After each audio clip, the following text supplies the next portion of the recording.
ये एक डिवाइस भी हो सकता है और ये एक सॉफ्टवेयर भी हो सकता है। तो जनरली फायरवॉल्स हम लोग नाम से लग रहा है कि ये बाहर की चीजों को, ऐसा कोई प्रोटेक्शन सिस्टम जो बाहर के चीजों के इंट्रूशन को रोकता है, मतलब कोई भी अवैध प्रवेश को वो रोकता है, अवैध प्रवेश।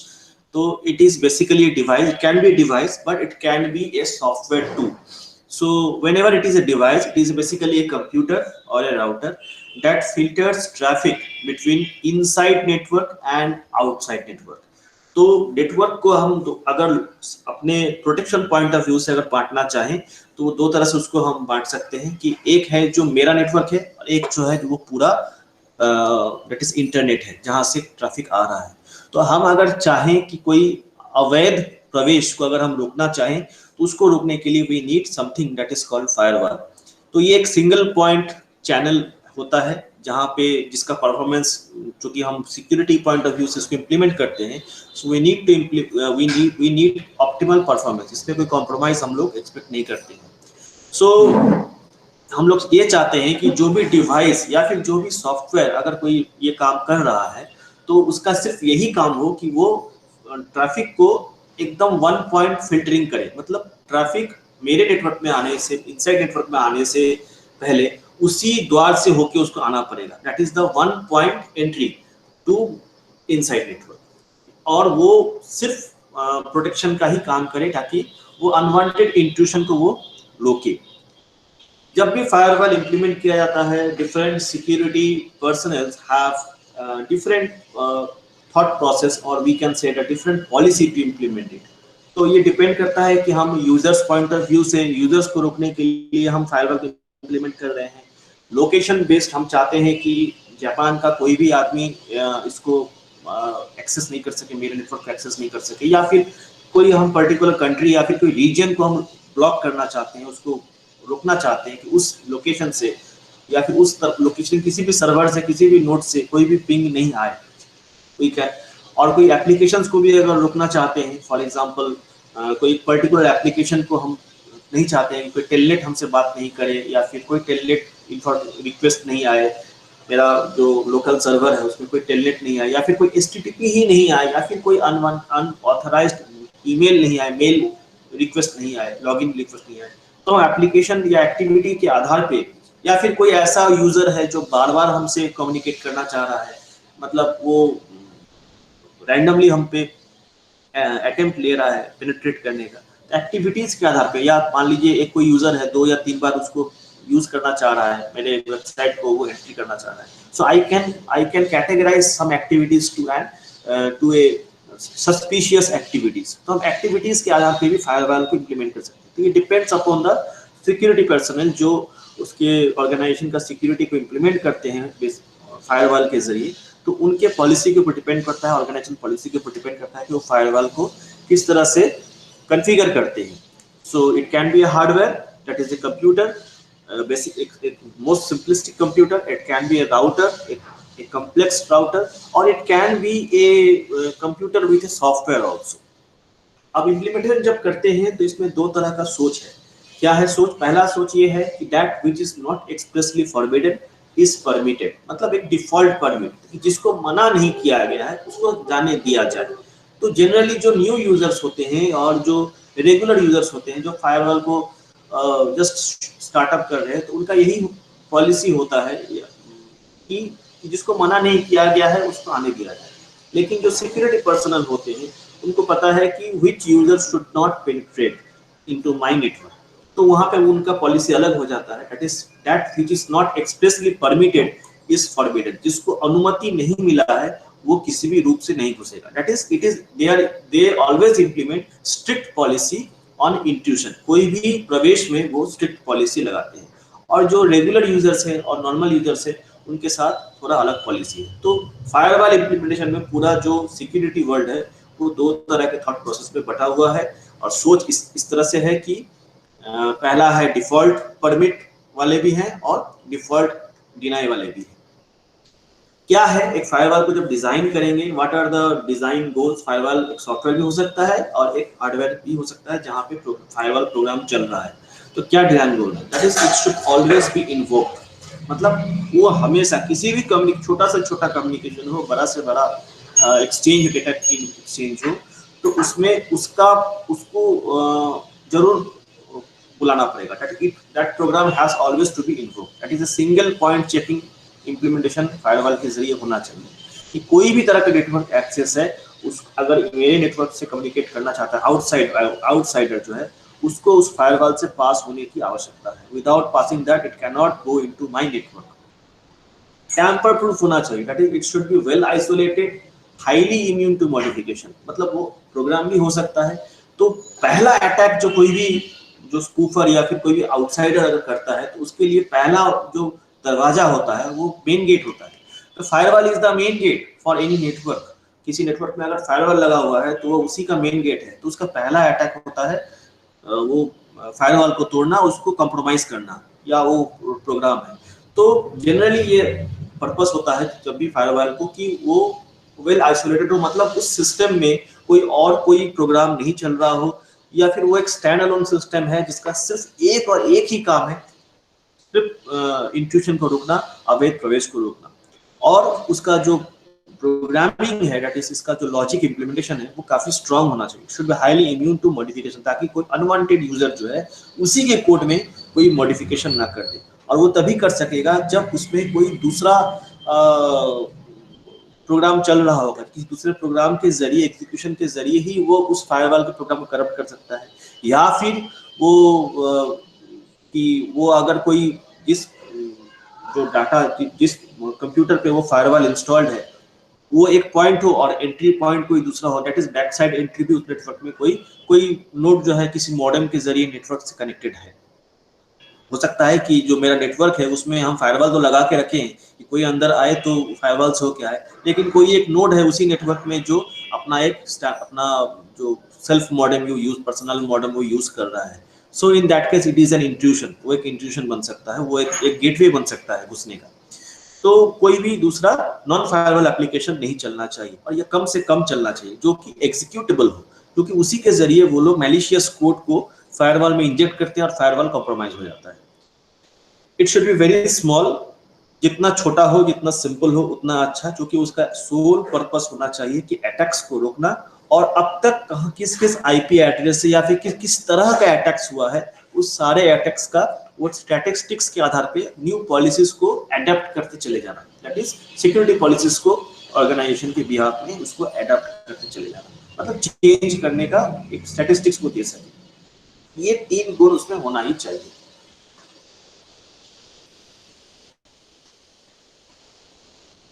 What are the types of firewall? We are having a packet filtering gateways, जो कि पैकेट के आधार पे जो firewall implement होते हैं, that is based on simply they filter the that is traffic based on the packet. Then we have stateful inspection firewalls, and we have application proxies or proxy firewall. Basically, the first, second, third are mostly used, and the last. And we have guards. Guards are basically guard जो है वो कहीं ना कहीं आपका application proxies का ही एक दूसरा वर्जन है। We can say that guards are a different versions of application proxies. And we have personal firewalls. ऐसा भी होता है कि कुछ लोग जो हमारे सिस्टम में भी हम लोग जो छोटे छोटे वर्क ग्रुप्स होते हैं या फिर ऑर्गेनाइजेशन होते हैं, वो लोग भी अपना फायरवॉल्स को एस्टेब्लिश करते हैं। सो कौन सा बेटर है, अगर सवाल पूछा जाए कि इस पे कौन सा बेटर है, तो ऐसा कुछ नहीं है कौन सा बेटर है। जो भी इस डिजाइन ऑब्जेक्टिव्स को फुलफिल कर रहा है, it is simplicity, tamper proof, and जो भी इन्वोक हो रहा है, इन्वॉल्व हो रहा है in the data transmission. Her data transmission में जो भी फायरवॉल इन्वॉल्व हो रहा है, मतलब खुद बीच में खड़ा हो जाता है, that is good. It depend upon the needs and our policy.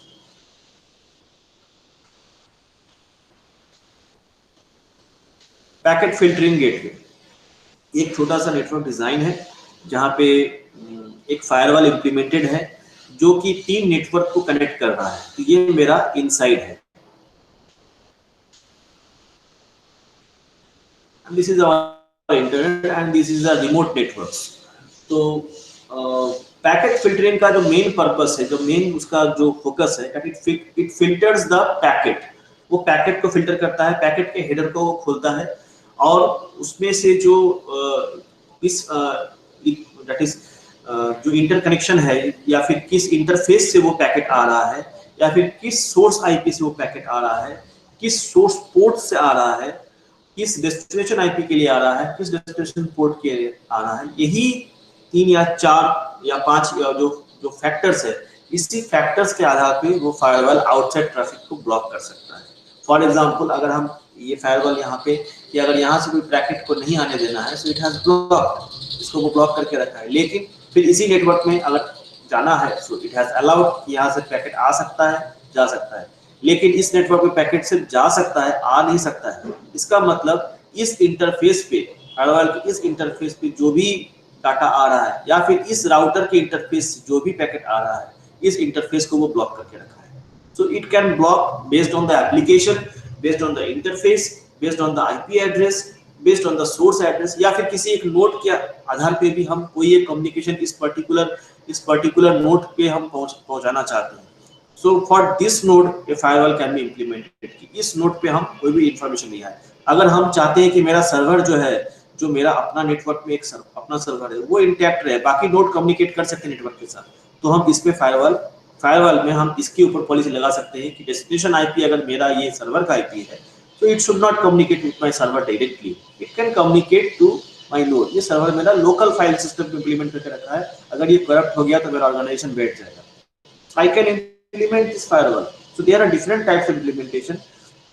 क्योंकि ये आईपी और पोर्ट के आधार पे और इंटरफेस के आधार पे, जो कि आईपी को ही यूज करता है, पे काम करता है, तो ये थोड़ा कॉम्प्लेक्स हो जाता है। इसका फिल्टरिंग प्रोसेस जो है कॉम्प्लेक्स हो जाता है, और जो रूल्स है जो कि फायरवॉल का जो फिल्टरिंग प्रोसेस को गवर्न करता है, that becomes a bit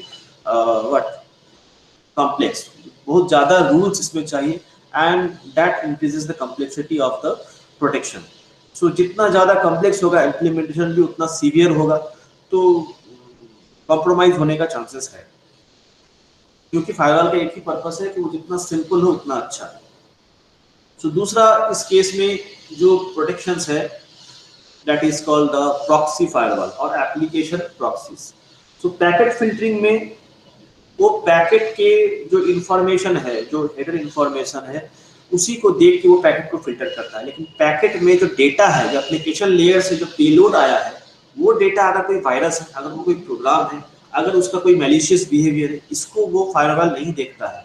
simply by looking at the IP and the port address and destination address, उसी को, मतलब उसके लिए एक वायरस कंटेनिंग पैकेट भी पैकेट है और एक नॉर्मल पैकेट भी पैकेट है। उसको सिर्फ डेस्टिनेशन वही 4-5 फील्ड को देखना है, तो अगर उस पे वो फिल्टर हो जाता है, तो एक मैलिशियस कोड मेरे नेटवर्क पे एंट्री कर सकता है, जिसको कोई एक एग्जीक्यूट करे। फॉर एग्जांपल एक ईमेल ही आया है, एक सही वेबसाइट से आया है, सही आईपी से आया है, सही पोर्ट से आया है, तो ईमेल है, हम कम्युनिकेट कर सकते हैं, सही पोर्ट से वो कम्युनिकेट कर रहा है।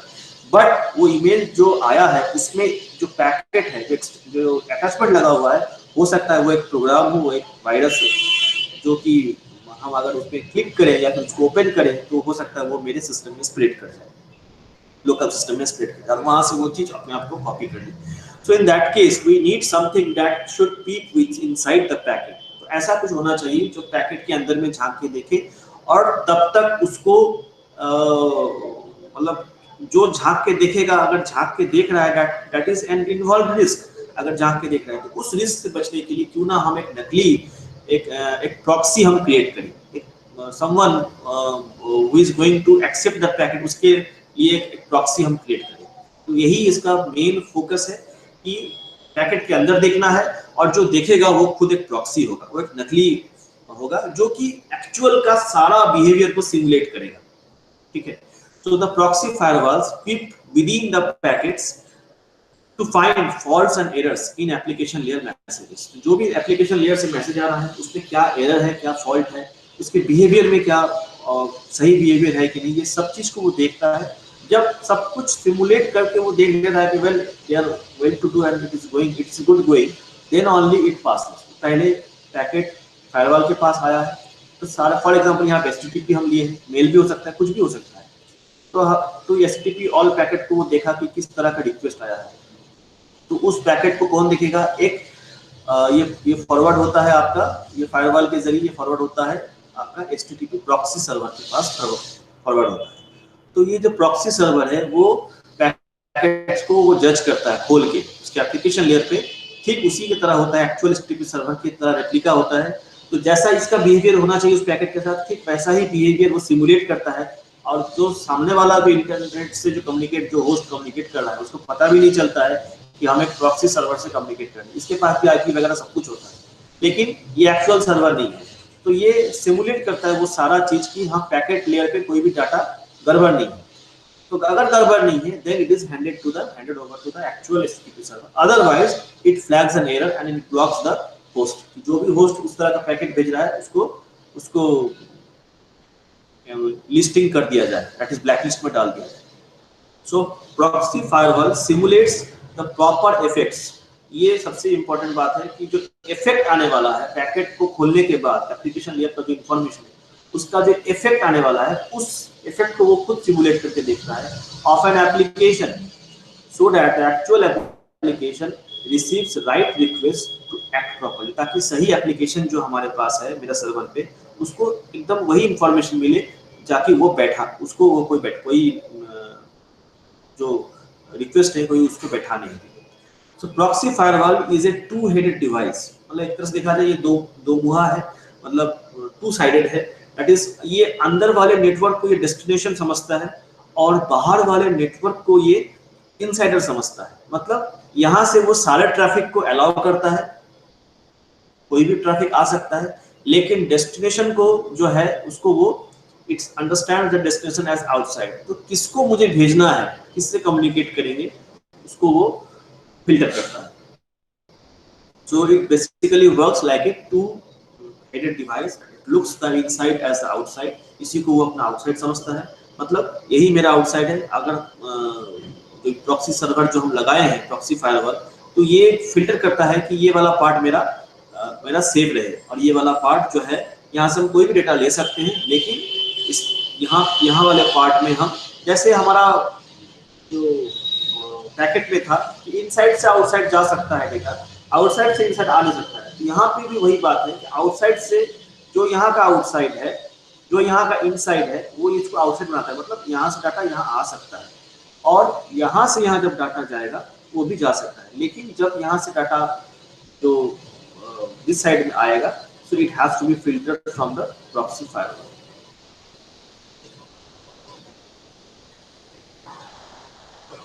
Then comes personal firewalls. So personal firewalls are generally deployed for multiple hosts. ऐसा कोई छोटा ऑर्गेनाइजेशन या फिर छोटा कंपनी घर भी हो सकता है जहाँ पे हम मोर देन वन सिस्टम्स को यूज कर रहे हैं, या फिर मोर देन वन डिवाइसेस को नेटवर्क से कनेक्ट कर रहे हैं। We can implement a firewalls on a dedicated system or on a software also. So we can use separate computers और a firewall program जो कि आजकल अवेलेबल है, अलग से परचेज भी कर सकते हैं। नॉर्टन का आता है, पिक्सी का आता है, हर कंपनी का आता है फायरवॉल प्रोग्राम, उसको हम इंप्लीमेंट कर सकते हैं। Private internets are always on, specially when it is unlimited. Private internet जो हम लोग यूज करते हैं, फॉर एग्जांपल डीएसएल जो लाइन वगैरह होता है, डिजिटल सब्सक्राइबर लाइन जो होता है, वो जनरली ऑन होता है क्योंकि उसमें अनलिमिटेड नेट रहता है, हमेशा वो लोग ऑन मोड में ही रहते हैं। या फिर हमारा जो मोबाइल है वो भी अगर वाईफाई से कनेक्टेड है और जिस वाईफाई से कनेक्टेड है उसमें कोई लिमिट नहीं है, तो इन दैट केस अटैकर जो हैं, जो भी अटैक करने वाले हैं, वो देखते रहते हैं कि कौन सा आईपी हमेशा ऑन रहता है। तो जब हमारा नेट ऑन है और हम कुछ नहीं कर रहे हैं, तो it can silently penetrate with in that system, पीछे से वो घुस सकता है। सो इसके लिए वो उसी केस में जो फायरवॉल वहाँ इम्पोर्टेंट हो जाता है कि हम किस किस तरह का वेबसाइट को हम एंट्री करेंगे। So we can implement trustworthiness, कि किस किस वेबसाइट को विश्वास करते हैं, ऑफ साइट्स एंड कनेक्शंस, किस किस तरह के कनेक्शन को विश्वास कर सकते हैं। फॉर एग्जांपल अगर मेरे पास एक फायरवॉल सॉफ्टवेयर है, तो हम अगर ब्लॉक करना चाहें किसी भी तरह का टेलनेट कम्युनिकेशन मेरे सिस्टम से नहीं होना चाहिए, I can block it by using a software. I can create a system, एक ऐसा सिस्टम बना सकते हैं, साथ में उसमें हम एक वायरस प्रोग्राम भी उसमें अटैच कर सकते हैं, ताकि कोई भी फाइल अगर कोई भेज रहा है या फिर कोई एग्जीक्यूशन पैटर्न भेज रहा है, तो उसको एक जो वायरस प्रोग्राम है उसको डिटेक्ट करे। तो आज के डेट में जो क्विकहिल वगैरह आता है या फिर बहुत सारा मैकेफी, बहुत तरह का एंटीवायरस आता है, जो generally come with firewall protection but in the personal mode, वो एंटरप्राइज मोड में वो नहीं आता। क्या क्या कर सकते हैं और फायरवॉल क्या नहीं कर सकता है। Firewalls can and cannot. Firewalls are effective if there is no other unmediated connections. No other, कोई भी दूसरा अनमीडिएटेड कनेक्शन नहीं हो टू द इनसाइड नेटवर्क्स। जैसे कि हम लोग पहले चर्चा की है कि मेरा एक इनसाइड नेटवर्क है और उसको हम फायरवॉल से प्रोटेक्ट किए हैं एज अ नेटवर्क एडमिनिस्ट्रेटर, लेकिन कोई एक बंदा है मेरे ही नेटवर्क को यूज कर रहा है, लेकिन वो अपना एक मॉडेम लेके आया और कनेक्ट कर लिया, so that will create an mediated network, मतलब एक कॉम्प्रोमाइज्ड बैकडोर वो क्रिएट करेगा। तो यहाँ पे फायरवॉल काम नहीं करेगा, मतलब आप उसी नेटवर्क को कोई बैकडोर दे रहे हैं कि कोई भी कहीं से भी घुस सकता है।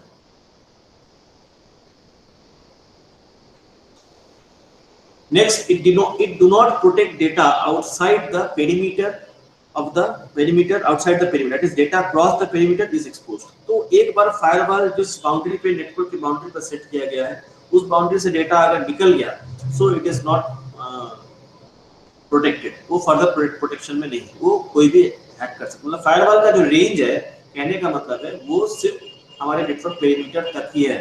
जिस नेटवर्क के हम गेटवे पे हम उसको लगाएंगे, सिर्फ उसी नेटवर्क को प्रोटेक्ट करेगा, उस नेटवर्क के बाद मेरा डेटा का कोई सिक्योरिटी नहीं है। Most visible protection to attacker, firewall जो है it is the most visible, सबसे ज्यादा यही दिखता है किसी भी अटैकर्स को। वो पहला चेक करता है अगर अटैक करना होगा कि नेटवर्क में फायरवॉल लगा हुआ है कि नहीं। तो जब भी इसको इंप्लीमेंट किया जाता है, it has to be implemented with layers of protection, अलग अलग उसमें लेयर इंप्लीमेंट किया जाता है ताकि वो तुरंत उस फायरवॉल को तोड़ ना दे, क्योंकि वो लगातार उसी फायरवॉल पे हिट करेगा उसको तोड़ने के लिए। तो and that is called the defence in depth. In depth defence protection mechanism उसमें इंप्लीमेंटेड होना चाहिए। It must be correctly configured, इसका कॉन्फ़िगरेशन सही होना चाहिए, और वो जो कॉन्फ़िगरेशन है इसको अपडेट भी regular time to time basis पे होना चाहिए। इस आधार पे कि स्टैटिस्टिक्स निकाला जाना चाहिए कि उस फायरवॉल से वो अब तक कितने अटैक्स को रोका है। फॉर एग्जांपल अगर हम अपने क्विकहिल से को हम ऑन करें तो क्विकहिल आप देखते हैं कुछ ब्राउजर्स जो एड बेस्ड ब्राउजर्स होते हैं, एड बेस्ड वेबसाइट होते हैं, उसको वो आपके पॉलिसी के ऊपर डिपेंड है कि आप उसके कंट्रोल पॉलिसी में क्या सेट करते हैं। तो वो कुछ ऐसे वेबसाइट्स को वो रोकेंगे, फॉर एग्जांपल जहाँ पे अनवांटेड एड्स, कमर्शियल एड्स वगैरह आते हैं, बिजनेस एड्स आते हैं, so those type of ads are protected, उसको वो रोकते हैं और उसका एक स्टैटिस्टिक्स बना के रखते हैं, वो क्विकहिल सर्वर में अपडेट होता है। So I am having a third party software that is being managed by a company जो हमको प्रोटेक्शन दे रहा है।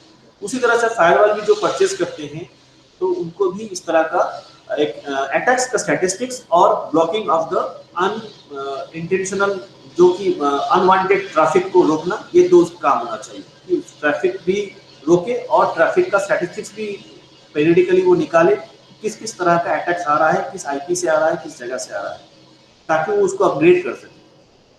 Should be as simple as possible, क्योंकि कोई भी अगर एग्जीक्यूटेबल फाइल है, for example compiler, linker, loader, ये सारी एग्जीक्यूटेबल फाइल है, तो फायरवॉल में कोई अटैक तो नहीं करेगा, हो सकता है वो उसके फाइल्स पे अटैक कर दे और उस फाइल्स के जरिए वो एक ऐसा प्रोग्राम वहां पे कंपाइल कर दे या फिर एग्जीक्यूटेबल वहां क्रिएट कर दे जो कि फायरवॉल में को कॉम्प्रोमाइज कर सकता है, दैट इज उसका सिक्योरिटी को यूज कर सकता है। सो कोई अलग प्रोग्राम उस पर नहीं होना चाहिए, कोई अलग फंक्शनैलिटी एप्लीकेशन नहीं होना चाहिए, ताकि किसी को दूसरा रास्ता मिले, मतलब मीडिएटेड रास्ता मिले फायरवॉल को तोड़ने का।